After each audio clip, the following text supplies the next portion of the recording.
Bismillahirrahmanirrahim. Innal hamdalillah nahmaduhu wa nasta'inuhu wa nastaghfiruh wa na'udzu billahi min syururi anfusina wa min sayyiati a'malina. May yahdihillahu fala mudhillalah wa may yudlil falan tajida lahu waliyyan mursyida. Wa asyhadu an la ilaha illallah wahdahu la syarikalah wa asyhadu anna Muhammadan abduhu wa rasuluh la nabiyya ba'da, amma ba'du. Para hadirin hadirat jamaah salat subuh Masjid As-Salam yang sama-sama mencari dan mengharap ridho dan magfirah Allah Azza wa Jalla. Pertama-tama tentunya kita bersyukur dengan mengucap alhamdulillah atas limpahan rahmat, nikmat dan karunia Allah kepada kita semua, sehingga dengan nikmat dan karunia-Nya itu kita masih bisa menjalankan tugas-tugas hidup kita, beribadah kepadanya, salah satunya melalui sholat subuh berjamaah yang sudah kita laksanakan dan meneruskannya pagi ini dengan taklim rutin kita. Baiklah para hadirin ibu bapak yang saya hormati, pagi ini kita akan membahas sebuah hadis yang berisi doa Rasulullah SAW, dan doa ini sangat luar biasa, sangat saya sangat menyukai terus terang doa ini. Dan bila khutbah Jumat, saya senantiasa menutup khutbah kedua dengan doa ini. Saya bacakan terlebih dahulu doanya atau hadisnya dari sahabat Abu Hurairah, diriwayatkan oleh Imam Muslim. An Abi Hurairah radhiyallahu anhu qala, dari Abu Hurairah radhiyallahu anhu ia berkata, kana Rasulullah alaihi wasallam yaqulu, Rasulullah pernah bersabda dalam doanya, yaitu yang pertama, ada 5 poin semuanya. Allahumma aslih li dini alladhi huwa ismatu amri. Artinya, ya Allah, perbaikilah untukku agamaku yang menjadi penjaga urusanku. Yang kedua, waslih li dunyaya allati fiha ma'ashi, dan perbaikilah untukku duniaku yang menjadi tempat penghidupanku. Yang ketiga, waslih li akhirati allati ilaiha ma'adi, dan perbaikilah ya Allah untukku akhiratku yang menjadi tempat kembaliku. Yang keempatnya, waj'alil hayata ziyadatan li fi kulli khairin, dan jadikanlah kehidupan sebagai tambahan bagiku dalam setiap kebaikan. Dan yang terakhir, yang kelimanya, waj'alil mauta rohatan li min kulli syarrin, dan jadikanlah kematian sebagai istirahat bagiku dari segala keburukan. Itulah para hadirin doa yang Rasul baca, dan tentu saja doa ini sangat bagus apabila kita membiasakan membacanya kapan saja. Misalnya salah satunya adalah selesai zikir pada sholat, kita berdoa dengan doa ini. Para hadirin, doa itu merupakan salah satu bentuk, atau doa ya, salah satu bentuk penghambaan yang terdalam kepada Allah Subhanahu wa Ta'ala. Kenapa doa itu adalah bentuk penghambaan terdalam kepada Allah Azza wa Jalla? Karena doa itu adalah mukhul ibadah. Doa itu adalah sumsumnya ibadah. Doa itu adalah pokoknya ibadah seorang hamba kepada Allah Azza wa Jalla. Di dalam Al-Quran dan Al-Hadis, Allah Azza wa Jalla dan Rasulnya banyak menyuruh kepada kita agar berdoa kepadanya. Allah berjanji bahwa Allah akan mengabulkan doa-doa kita. Bisa saja kita ambil contoh yang dekat. Di surat Al-Baqarah, dalam bab saum diselipkan satu ayat tentang doa. Ayat 186. A'udzu billahi minasyaitonir rajim. Wa idza sa'alaka ibadi anni fa inni qarib. Wahai Muhammad, apabila hambaku bertanya kepadamu tentang aku, jawablah, terangkanlah bahwa aku adalah dekat.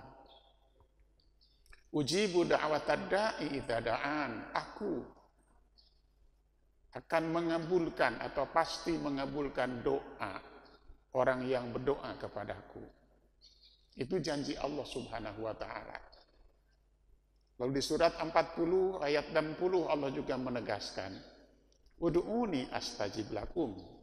Berdoalah kalian kepadaku, niscaya aku mengabulkan doa-doa kalian. Dalam hadis lebih banyak lagi para hadirin, Rasul menegaskan tentang urgensinya doa. Allah sangat senang kepada hamba-hambanya yang senantiasa berdoa kepadanya. Dan Allah tidak suka kepada hamba yang tidak pernah berdoa kepadanya. Bahkan orang yang tidak pernah mau berdoa kepada Allah, di surat 40 ayat 60 tadi disebut sebagai orang yang angkuh, yang sombong. Innal ladina yastakbiruna an ibadati, kata Allah. Hanya orang-orang yang sombong, tidak mau berdoa kepadaku, Allah akan masukkan ke neraka dengan penuh kehinaan. Sebab memang doa itu bentuk menggambarkan kerendahan hati seorang hamba. Doa yang diucapkan oleh seorang hamba, yang dipanjatkan seorang hamba di hadapan Allah Azza wa Jalla, menggambarkan tentang kesadaran dirinya sebagai manusia yang tidak bisa melepaskan diri dari sifat relativitasnya. Kenapa? Kita manusia hanya diberi kekuasaan oleh Allah Ta'ala untuk mengerjakan segala sesuatu sesuai dengan keahlian kita, kepandaian kita, semangat dan kesungguhan kita. Hanya sampai batas itu. Tetapi kita tidak diberi kuasa oleh Allah Azza wa Jalla untuk menentukan hasil dari ikhtiar dan usaha kita. Karena itu dalam hal ini doa menjadi penting, bahkan untuk urusan yang kecil sekalipun kita diminta agar berdoa dan mohon kepada Allah. Misalnya ada hadis yang mengatakan, liyas'al ahadukum rabbahu walau syish'ana lihi. Hendaklah seseorang meminta, memohon bantuan kepada Allah Azza wa Jalla walau syish'ana lihi, walaupun hanya sekedar tali sandalnya putus, atau hanya sekedar butuh garam. Para hadirin, garam dan tali sandal putus itu perkara yang amat sangat kecil. Maksudnya bukan garamnya dan bukan sekedar tali sandal yang putus. Sekecil apapun persoalan yang dihadapi, mohon, minta, dan berdoalah kepada Allah Azza wa Jalla. Baik para jemaah. Nah, dalam banyak riwayat, Rasul kita yang mulia Nabi Muhammad SAW mengajarkan doa yang bukan hanya meminta kebutuhan lahiriah saja, kebutuhan makan, minum, pakaian, tempat tinggal, dan lain sebagainya, bukan. Tapi juga menunjukkan panduan spiritual dan keseimbangan hidup. Ini tergambar jelas dalam doa yang akan kita bahas pada kesempatan ini. Baik, yang pertama, Allahumma aslih li dini alladhi huwa ismatu amri. Ya Allah, ya Tuhanku, perbaikilah untukku agamaku yang menjadi penjaga atau pelindung urusanku. Dari 5 poin doa ini yang paling pertama diminta, perbaiki untukku agamaku. Para hadirin, doa yang pertama ini mengikat dan berdampak pada doa-doa berikutnya atau yang 4 yang lainnya. Dan disebut di sini bahwa agama itu menjadi ismah, pelindung dari segala urusanku. Baik. Aslih dari kata soluha. Soluha itu artinya baik. Aslih, perbaiki. Li, untukku. Dini, agamaku. Yang dimaksud agamaku di sini agama apa? Ya tentu agama yang kita anut, agama yang kita peluk, agama yang kita yakini, agama yang kita imani kebenarannya, itu dinul Islam. Agama yang sempurna, agama yang Allah ridhoi, agama yang Allah terima di dunia dan di akhirat. Itu anutan kita, para hadirin. Maka kita minta kepada Allah, perbaikilah agamaku. Jadi kita meminta kepada Allah Azza wa Jalla melalui doa ini agar Allah menjaga dan memperbaiki kondisi agama kita. Apa maksudnya? Agar senantiasa lurus, agamanya bersih dari syirik, dalam akidah bersih dari syirik, dalam ibadah bersih dari bid'ah, dalam sikap jauh dari kemunafikan dan jauh dari ketersesatan. Itu yang kita inginkan dari Allah Subhanahu wa ta'ala. Sebab betapa banyak umat manusia yang mengaku beragama Islam tapi kesyirikan masih dikerjakan, amalan yang tak Rasul contohkan masih dilakukan, sifat nifak masih melekat pada dirinya, dan kesesatan lain dilakukan. Banyak yang dilakukan oleh umat Islam seperti itu, mengaku muslim, mohon maaf, tetapi masih melakukan kesyirikan. Masih meyakini yang namanya klinik, meyakini hal-hal yang memang bernuansa, bahkan bukan hanya bernuansa, betul-betul syirik gitu.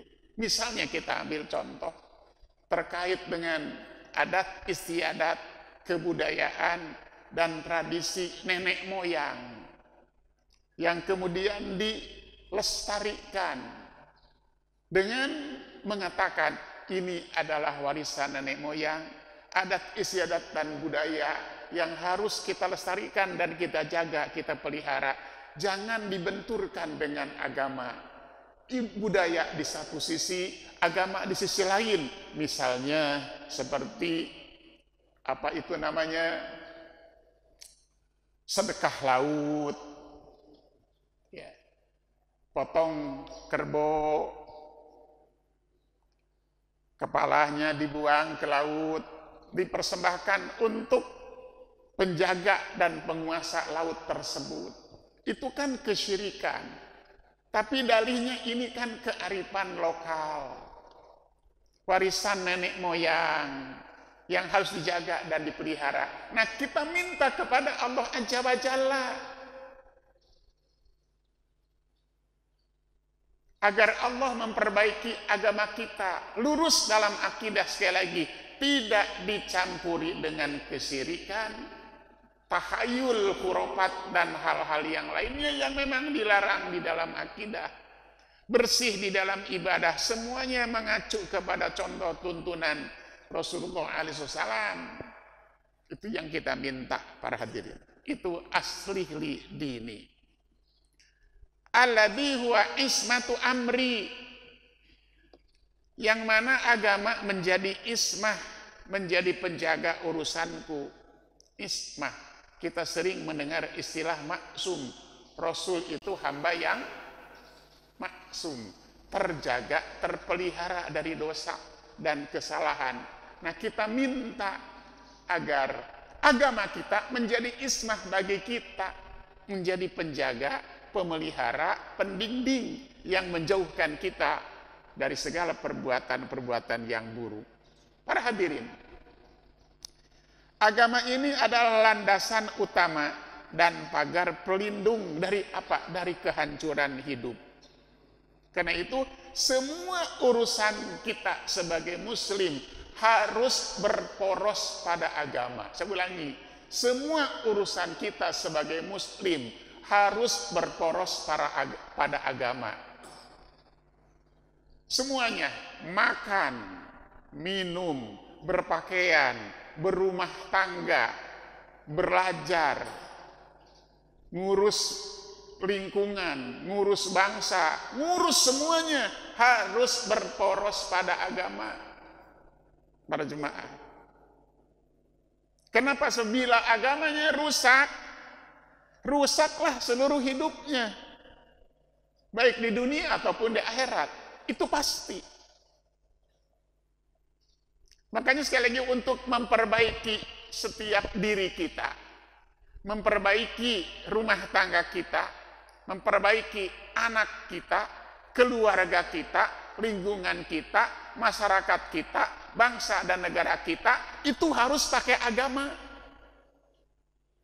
Tidak pakai agama tidak akan bisa beres. Tidak.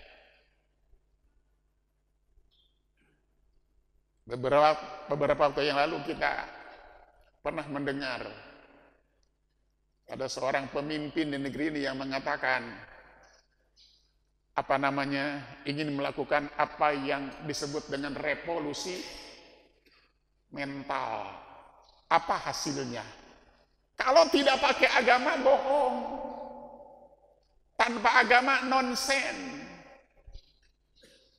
Allah Azza wa Jalla, dat yang paling maha tahu tentang segala sesuatu, untuk memperbaiki hambanya itu dengan mengutus Rasulnya, membawa wahyu, membawa agama, membawa din, membawa ajaran. Sabdinullah itu disebut oleh Al-Quran sebagai sibgoh. Kata Al-Quran, sibgotallah wa man ahsanu minallahi sibgoh wa nahnu lahu abidun. Dia akan mencelup, dinul Islam itu akan mencelup, akan mewarnai apa dan mencelup apa? Mewarnai akal pikiran manusia, mewarnai hati dan jiwa manusia, mewarnai perasaan manusia, mewarnai dan mencelup anggota badan manusia. Kalau sudah celup dengan celupan Allah, itu luar biasa. Perhatikan bangsa-bangsa, bangsa Arab saja katakan, yang dulu dikatakan bangsa barbar, atau disebut dengan bangsa jahiliyah, yang tidak kenal kebenaran, ya kan?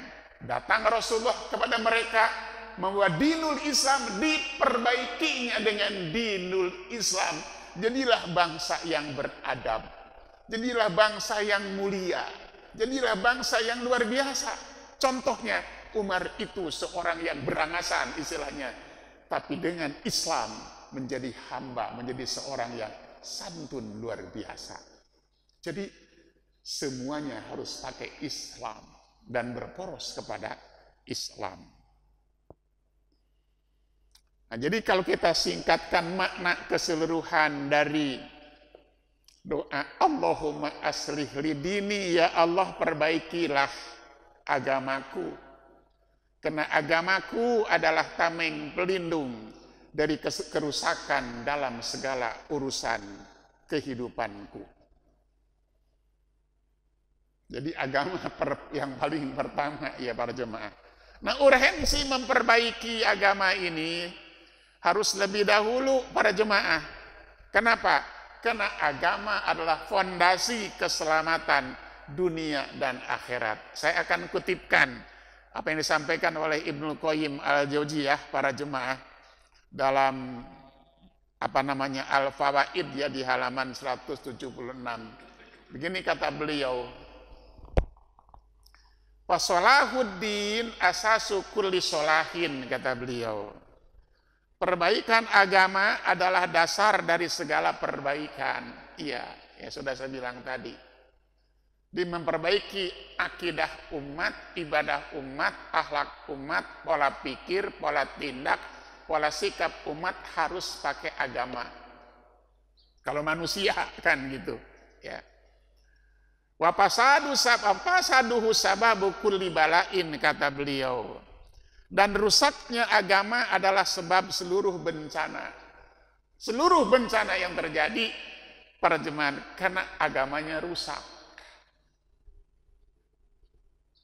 Kejahatan, kemaksiatan, penyimpangan, kehancuran moral, ketidakjujuran dan sebagainya, faktor utamanya karena agamanya rusak. Begitu. Fa innahu ismatul amri, karena sesungguhnya agama adalah penjaga segala seluruh urusan kita. Wabihi an-najat minal halakah, dan dengan agama seseorang niscaya akan selamat dari kebinasaan.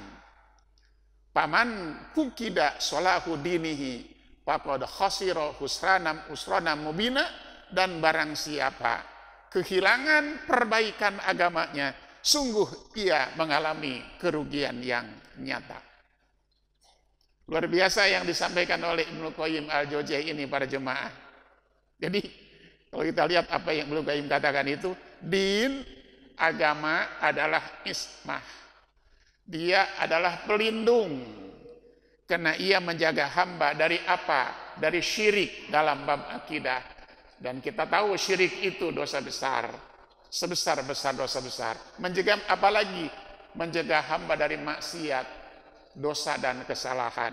Menjaga manusia dari murka Allah Azza wa Jalla.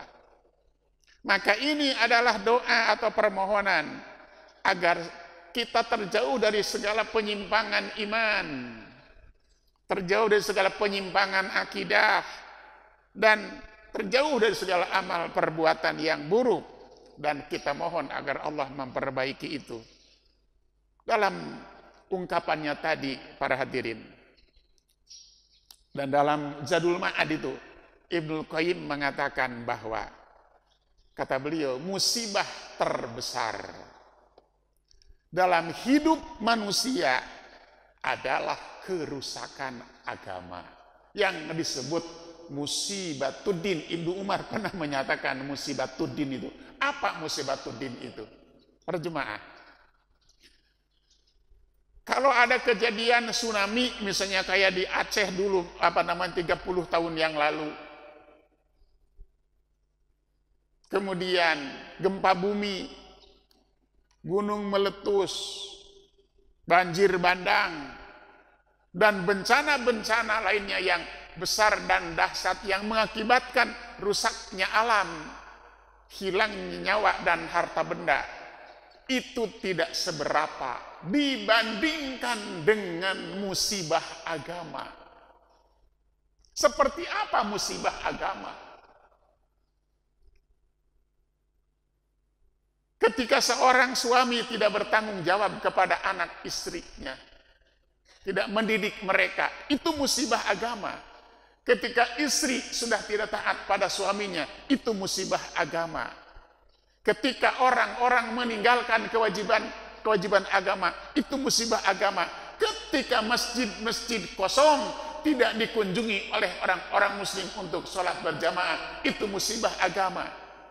Ketika kebenaran diabaikan, ketika al-haq ditinggalkan, ketika kejujuran dilecehkan, ketika kebohongan diikuti, ketika kekhianatan disukai, itu adalah musibatuddin. Itu musibah agama yang lebih besar dari musibah apapun yang terjadi di muka bumi.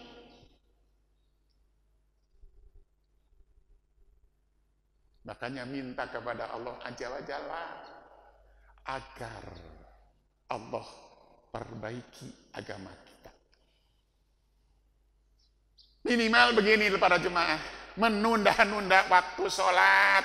Yang sederhana contohnya, tar sok, tar gitu kan.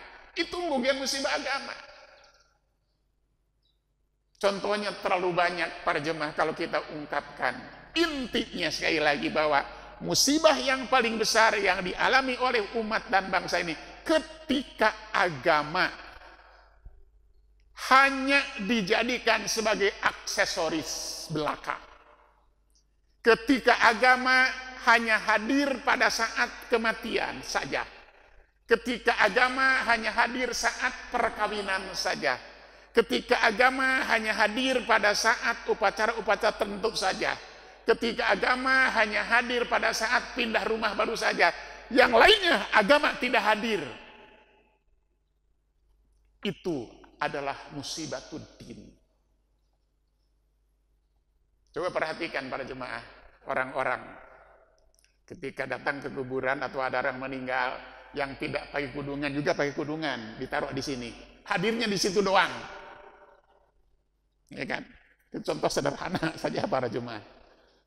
Jadi agama sekali lagi hanya dijadikan sebagai aksesoris dalam hidup, bukan jadi pegangan hidup dan jadi ismah dalam hidup ini.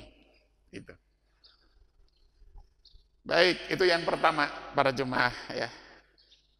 Mohon pada Allah Azza wa Jalla. Yang kedua, wa aslih li dunyaya allati fiha ma'ashi. Ya Allah, perbaikilah untukku duniaku. Di duniaku sekarang ini yang di dalamnya tempat penghidupanku, dunia yang sekarang sedang kita alami. Kita mohon pada Allah Azza wa Jalla agar Allah memperbaiki dunia kita. Makna dari hadis ini adalah, atau doanya adalah, dunia ini tempat kita bekerja, tempat kita hidup, tempat kita bekerja, tempat kita beramal, tempat kita berbakti, tempat kita beribadah, tempat kita pasrah menyerah kepada Allah. Dunia juga tempat kita makan, mencari kehidupan, tempat kita minum dan bersenang-senang. Dunia juga tempat kita menikah, beristri, bersuami, berumah tangga, beranak pinak. Dunia juga tempat kita mendidik anak-anak kita, menyiapkan generasi kita untuk masa yang akan datang. Dunia juga tempat di mana kita punya kewajiban untuk melaksanakan, menegakkan, dan menguatkan agama Allah Subhanahu wa Ta'ala. Nah, kita meminta kepada Allah Subhanahu wa Ta'ala agar Allah memperbaiki kondisi dunia kita, agar kitanya sehat, kitanya kuat, kita punya keluarga, kita punya pekerjaan, kita punya kekayaan, kita punya kekuasaan, kita punya keamanan, kita punya segalanya. Untuk apa? Untuk menjadi sarana dan wasilah lancarnya ibadah kepada Allah Subhanahu wa Ta'ala.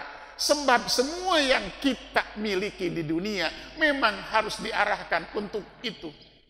Sehat untuk ibadah, pinter untuk ibadah, kaya untuk ibadah, kuasa untuk ibadah, semuanya untuk ibadah kepada Allah Subhanahu wa Ta'ala. Karena memang dunia tempat itu, untuk itu.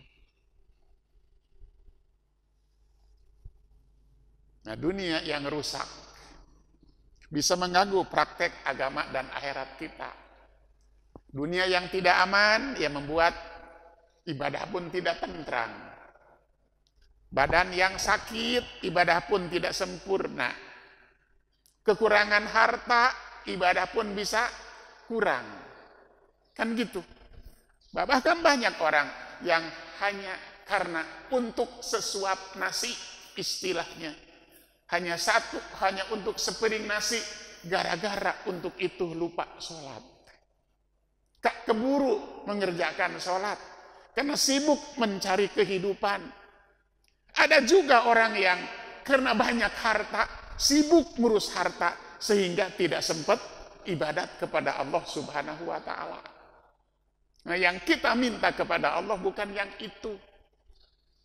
Ditakdirkan sedikit harta tetap dalam kondisi ibadah kepada Allah, ditakdirkan banyak harta, semuanya sarana menjadi sarana untuk taqarrub kepada Allah Azza wa Jalla. Menjadi lebih sempurna ibadah kita kepada Allah. Itu yang kita harapkan dan yang kita inginkan. Para hadirin, dari sini bisa kita pahami bahwa sesungguhnya doa ini mengajarkan kepada kita bahwa Islam itu tidak memisahkan antara dunia dan agama. Tidak. Tetapi Islam menyatukan keduanya dalam satu kerangka pengabdian kepada Allah Azza wa Jalla. Jangan dipisahkan memang. Kan agama di satu sisi, kemudian urusan dunia disalin, tidak. Tadi juga agama menjadi poros segalanya, tidak boleh dipisah-pisahkan. Antara urusan agama dan urusan dunia, tidak. Dunia harus diurus dengan agama, dan agama harus mengurus dunia. Itu yang diajarkan oleh agama kita di dunia Islam. Maka kita memohon kepada Allah Azza wa Jalla kebaikan dunia dan akhirat secara seimbang. Dan doa juga, Rabbana atina fid dunya hasanah wa fil akhirati hasanah, dengan menyadari bahwa dua-duanya dunia dan akhirat saling berkaitan secara erat, berjalin kelindan secara kuat, tidak bisa dipisahkan antara agama dan dunia, dan antara dunia dengan akhirat. Maka dalam persoalan ini Islam memperhatikan perkara-perkara keduniaan sebagaimana Islam memperhatikan masalah-masalah keakhiratan. Islam memperhatikan masalah-masalah akhirat sebagaimana Islam memperhatikan masalah-masalah dunia. Tidak, dan jangan dibikin dikotomi antara keduanya. Ibnu Qayyim al-Jauziyah mengatakan begini, dunia adalah ladang amal, tempat berbekal menuju akhirat. Jika dunia hancur, maka rusak pula persiapan menuju akhirat. Ya, pasti begitu. Beliau menyatakan begini para jemaah, bahwa dunia itu hamba, bukan tujuan. Saya ulangi, dunia itu hamba, bukan tujuan. Maka kita berdoa dan meminta kepada Allah Azza wa Jalla agar dunia itu berfungsi sebagai kendaraan, berfungsi sebagai tunggangan menuju ridho Allah Subhanahu wa Ta'ala, bukan sebagai penjara atau sumber fitnah. Itu yang kita minta. Jadi tempatkan dunia sebagai kendaraan dan sebagai hamba, jangan sebaliknya. Kita yang jadi hamba dunia, tapi dunia yang harus jadi hamba kita. Dunia yang jadi kendaraan kita, bukan kita yang jadi kendaraan dunia. Ketika kita sudah bisa menjadikan dunia sebagai hamba dan kendaraan untuk menuju akhirat, semuanya akan kita jadikan sebagai sarana untuk taqarrub, mendekatkan diri dan ibadah kepada Allah Azza wa Jalla. Para hadirin, dalam Al-Fawaid, Ibnu Qayyim al-Jauziyah menyindir orang-orang yang terperangkap oleh kehidupan dunia. Padahal dunia itu ibarat sungai yang harus diseberangi, bukan tempat tinggal. Kalau istilah hadis itu, kun fid dunya ka'annaka gharib aw abir sabil, kata Rasul. Jadilah engkau di dunia seperti seorang gharib, seorang pelancong, seorang turis yang tidak akan selamanya akan di negeri orang, pasti kembali ke negeri sendiri. Aw abir sabil, atau orang yang menyeberang jalan sementara. Nah, Ibnu Qayyim menyindir orang-orang yang terperangkap oleh dunia. Kata beliau begini, ad-dunya majru'atul akhirah. Dunia itu adalah ladangnya akhirat. Wa majalu tazawudi ilaiha, kata beliau, dan tempat untuk berbekal menuju akhirat. Paman absada dunyahu, siapa yang merusak dunianya, absada afsada tariqahu ila akhiratihi, ia telah merusak jalannya menuju akhirat. Coba ulangi. Paman afsada dunya, siapa yang merusak dunianya, afsada tariqahu ila akhiratihi, ia sudah merusak jalannya menuju akhirat. Wa bi'sa zadu liman lama adalah, kata beliau, dan seburuk-buruk bekal adalah bagi orang yang tidak memiliki tempat kembali. Percuma berbekal, tempat kembali nggak ada. Ini sindiran maksudnya bagi orang-orang yang terperangkap dengan dunia. Itulah para hadirin, waj'alil wa aslih li dunyaya allati fiha ma'asi, ya Allah, jadikanlah perbaiki duniaku yang di situ aku tempat penghidupanku. Yang ketiga, waslih li akhirati allati ilaiha fiha ma'adi. Ya Allah, perbaikilah akhiratku yang di dalamnya tempat kembaliku. Dunia tempat apa? Tempat aktivitas tadi. Dan agar selamat di akhirat, bagaimana tadi minta kepada Allah agar dunianya diperbaiki. Nah, akhirat tempat kita kembali, kita mohon agar Allah memperbaiki akhirat kita. Maksudnya apa? Maksudnya adalah akhirat tempat kembali setiap manusia.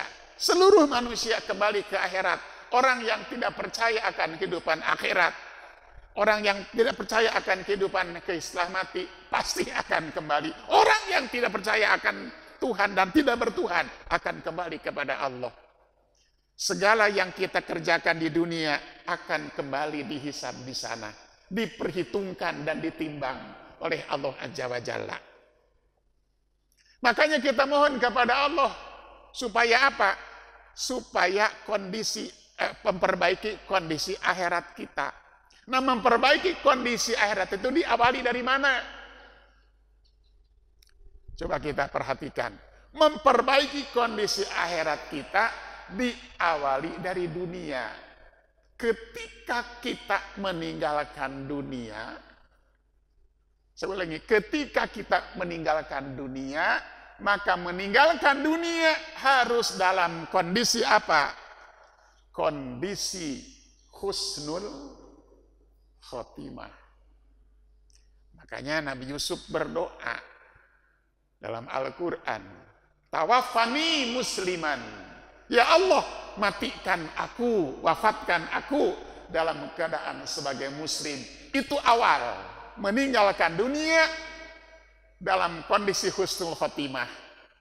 Atau seperti pesan Allah Azza wa Jalla di ayat 102 surat Ali Imran yang hampir setiap khatib Jumat membaca ayat itu di awal khutbahnya. Wala tamutunna illa wa antum muslimun. Jangan kalian meninggal kecuali dalam keadaan seorang muslim. Mati husnul khotimah sebagai seorang muslim yang taat, pasrah, patuh, tunduk pada Allah Ta'ala. Akidah benar, ibadah benar, akhlak benar, muamalah benar, husnul khotimah. Terus selamat di alam kubur. Makanya doanya apa? Pada orang yang meninggal, mudah-mudahan diterima amal solehnya, dimaafkan segala kealpaannya, dosanya, diterangkan kuburnya, diterangkan dan dilapangkan kuburnya. Kita doanya semoga husnul khotimah, kan gitu ya. Itu telat ngedoainnya. Udah meninggal berarti kan semoga husnul khotimah gitu. Ya boleh-boleh saja sih para jemaah. Terus setelah itu apa? Nanti setelah itu dibangkitkan di alam kubur. Ini dikumpulkan di padang mahsyar. Memperbaiki, ya Allah, perbaiki akhirat kami di padang mahsyar itu dahsyat. Kata hadis Al-Bukhari dan yang lainnya, di padang mahsyar itu matahari didekatkan kepada kita qadromilin, sekitar kira-kira 1 mil dari atas kepala kita. Bayangkan 1 mil matahari. Semua orang berkeringat, kata hadis. Dan semua orang itu direndam oleh keringatnya sendiri, terendam oleh keringatnya sendiri. Ada yang terendam sampai mata kakinya, terendam sampai dengan betisnya, terendam keringat sampai dengan dengkulnya, sampai dengan pahanya, pinggangnya, perutnya, dadanya, lehernya, dan ada yang tenggelam dalam keringatnya sendiri. Itu dahsyatnya di padang mahsyar. Harapan kita diperbaiki akhirat kita, tidak mengalami kondisi seperti itu, tapi masuk dalam salah satu 11 golongan yang akan dapat naungan dari Allah pada hari yang tidak ada naungan, kecuali naungan daripadanya. Itu tidak merasakan dahsyatnya padang mahsyar. 11 golongan ada yang dinaungi oleh Allah. Terus dihisab dengan hisaban yang ringan. Para jemaah, Rasul saja, Nabi Muhammad, Nabi kita, doanya apa? Allahumma hasibni hisabai yasiro. Itu doa Rasul. Ya Allah, kata Rasul, hisablah aku dengan hisaban yang ringan. Padahal Rasul nggak bakal dihisab, saya yakin. Kita minta, ya Allah, aku minta dibebaskan dari hisab. Itu mah kepedean.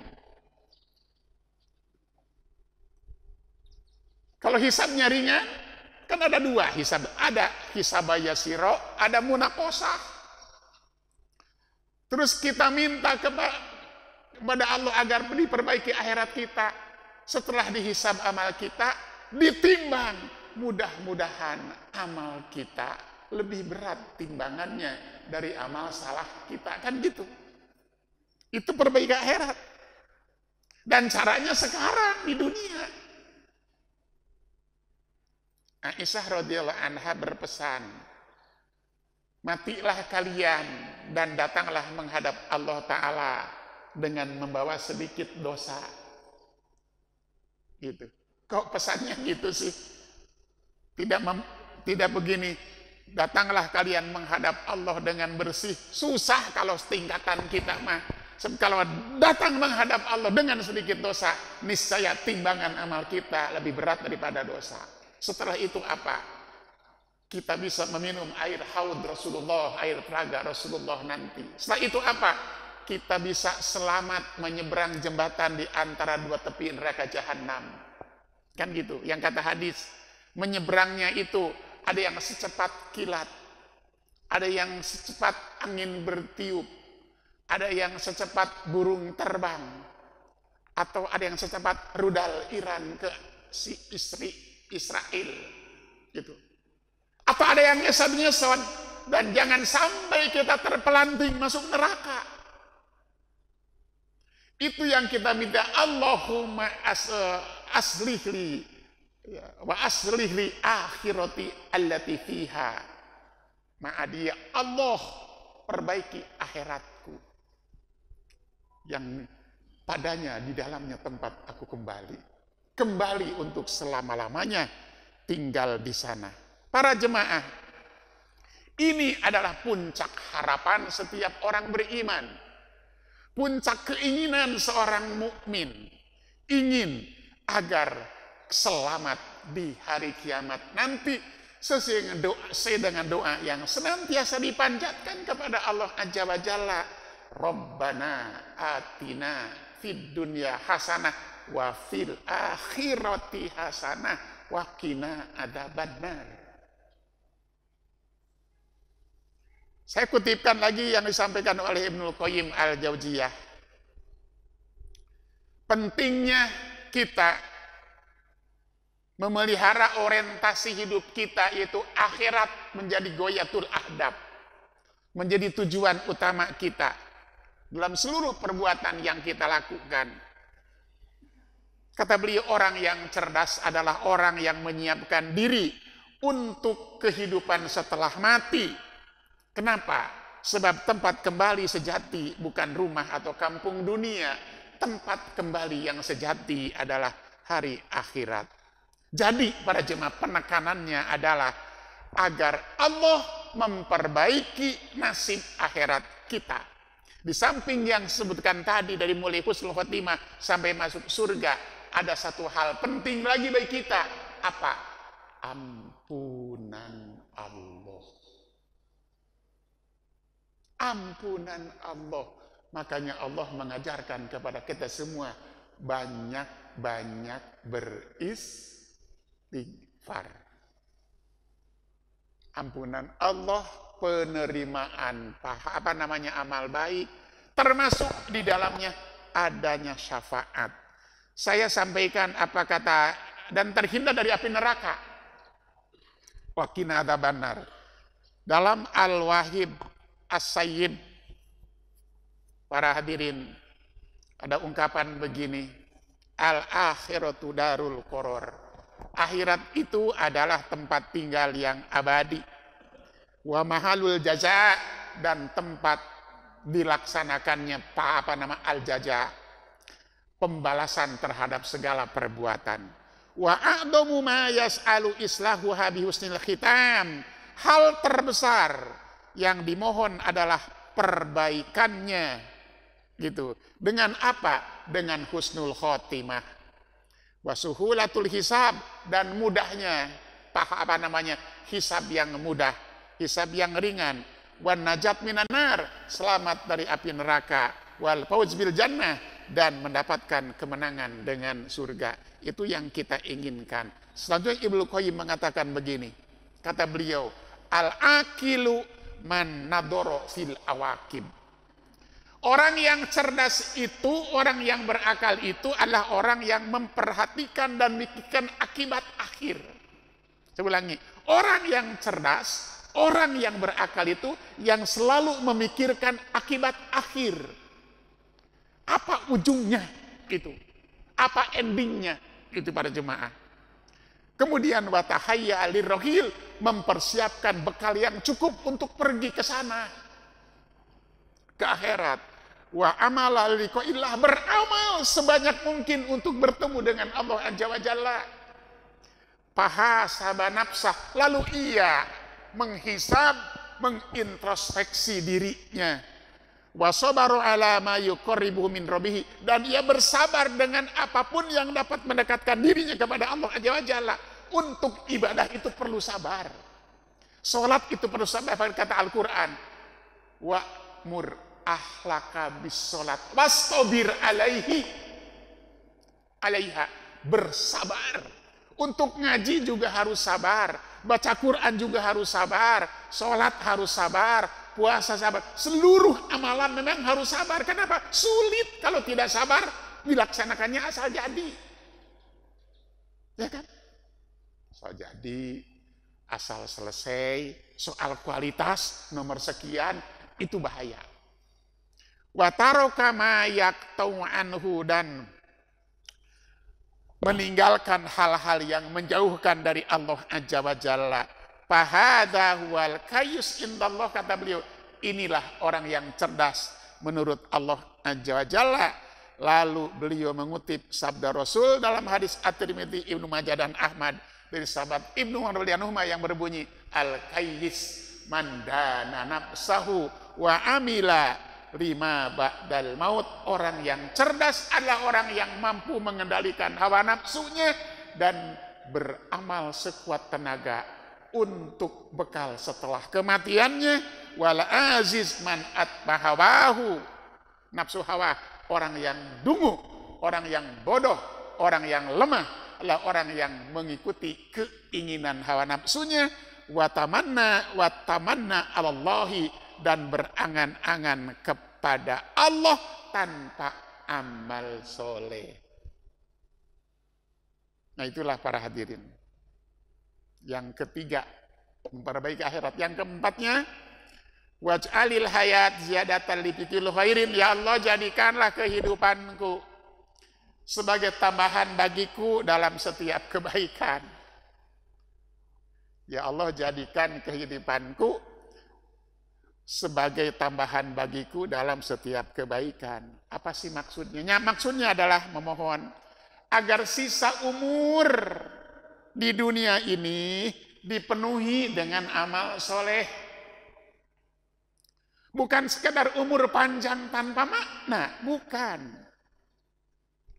Kita harap setiap napas yang kita tarik, napas yang kita hembuskan, setiap detik, setiap menit, setiap jam, setiap hari, setiap pekan, setiap bulan, dan berganti tahun bertambah amal soleh. Itu harapannya.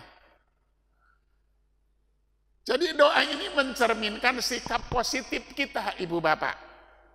Hidup bukan beban, tetapi kesempatan mulia yang harus dimanfaatkan. Gitu. Hidup ini berkah. Hidup yang berkah seperti apa ibu bapak? Hidup yang berkah itu apakah hidup yang sehat, rumah tangga tentram dan damai, anak soleh, pinter dan sukses, harta kekayaan banyak, populer, kekuasaan tinggi, jabatan bagus. Apakah itu yang dimaksud hidup yang berkah? Termasuk panjang umur. Itu hidup yang berkah adalah hidup yang bernilai di sisi Allah Azza wa Jalla. Bukan sekedar panjang umur, banyak harta, sehat dan sebagainya, bukan. Dalam Zadul Ma'ad Ibnu Qayyim berkata begini, al hayatu illam takun ziyadatan fil khair fahiya wabalun ala sahibiha.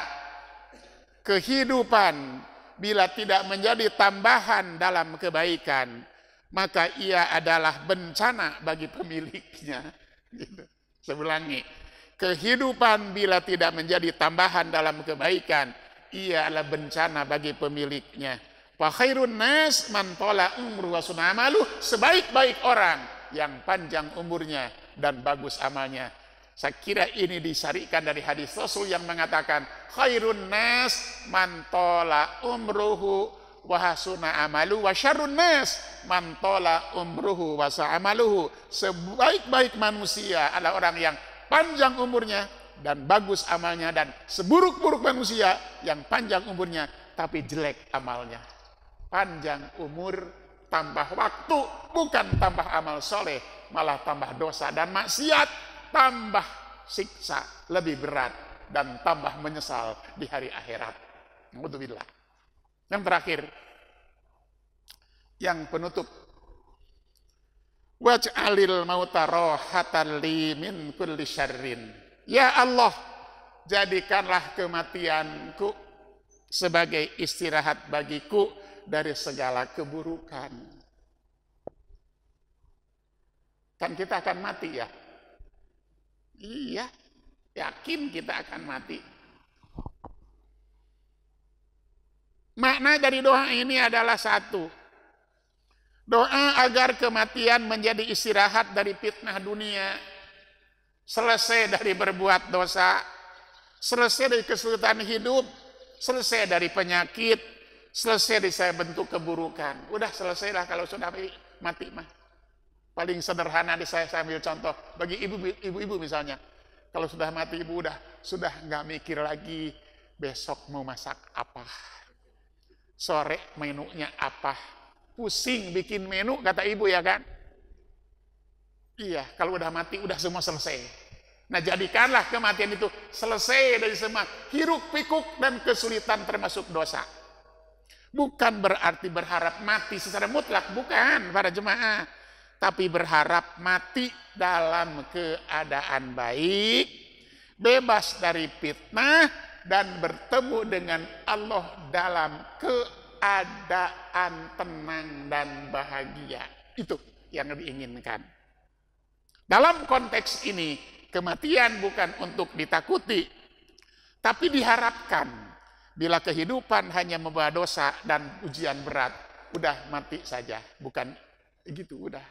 Jadi ya Allah, makanya doanya Allahumma ahyini maka natil hayatul khairul li. Ya Allah, hidupkan aku manakala hidup lebih baik bagiku, dan matikan aku manakala kematian lebih baik bagiku. Gitu. Tidak boleh kita ingin menyelesaikan hidup yang susah, yang sumpek, lalu bunuh diri, dosa itu mah, ya kan? Itu. Nah, kemudian para hadirin, dalam hadis disebutkan riwayat Imam Ahmad, kata Rasul, al-mautu kafaratun likulli muslimin. Kematian adalah penghapus dosa bagi setiap orang mukmin. Iya, karena kalau sudah mati tidak bisa berbuat dosa lagi. Selesai kita, ya kan? Itu para jemaah, ya kan? Nggak lagi kesempatan berbuat dosa.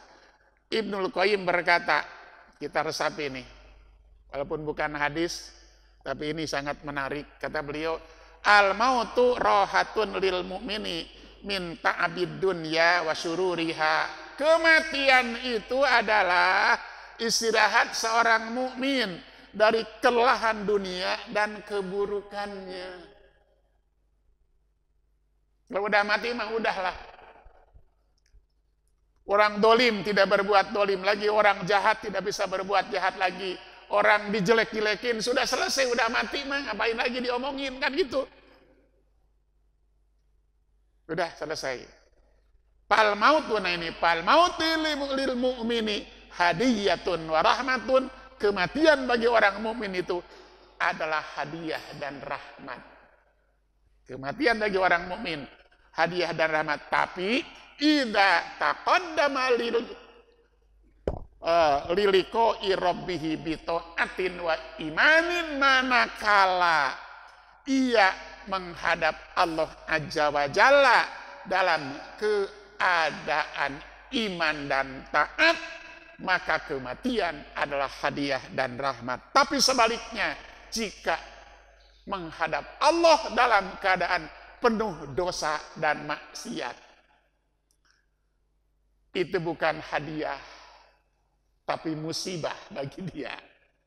Nah, mudah-mudahan para hadirin seperti itu, seperti yang kita inginkan, datang menghadap Allah dengan penuh iman dan ketaatan. Itulah 5 doa, ya. Allahumma aslih li dini alladhi huwa ismatu amri, waslih li dunyaya allati fiha ma'ashi, waslih akhirati allati fiha ma'adi, waj'al hayata ziyadatan li fi kulli khairin, waj'al mutarahatan li min kulli syarrin. Singkatnya kita simpulkan, 1, prioritas utama adalah memperbaiki agama, karena agama tadi poros kehidupan manusia. 2, doa ini mencakup seluruh aspek kehidupan agama, dunia, akhirat, hidup dan mati. 3, doa ini mengajarkan kepada kita keseimbangan antara dunia dan akhirat, bukan ekstrim pada salah satu sisi, dunia saja atau akhirat saja, tidak, tapi bersikap moderat. Kemudian yang 4, menanamkan kesadaran akan tujuan hidup, mencari ridho Allah dan keselamatan di negeri ukhrawi. Yang terakhir, yang 5, doa ini juga mengajarkan kerendahan hati. Kenapa? Karena Allah lah yang bisa memperbaiki semua urusan kita dalam hidup di dunia dan di akhirat nanti. Mudah-mudahan bermanfaat untuk kita semuanya. Kurang lebihnya mohon maaf. Aku luka lihada. Wassalamualaikum warahmatullahi wabarakatuh.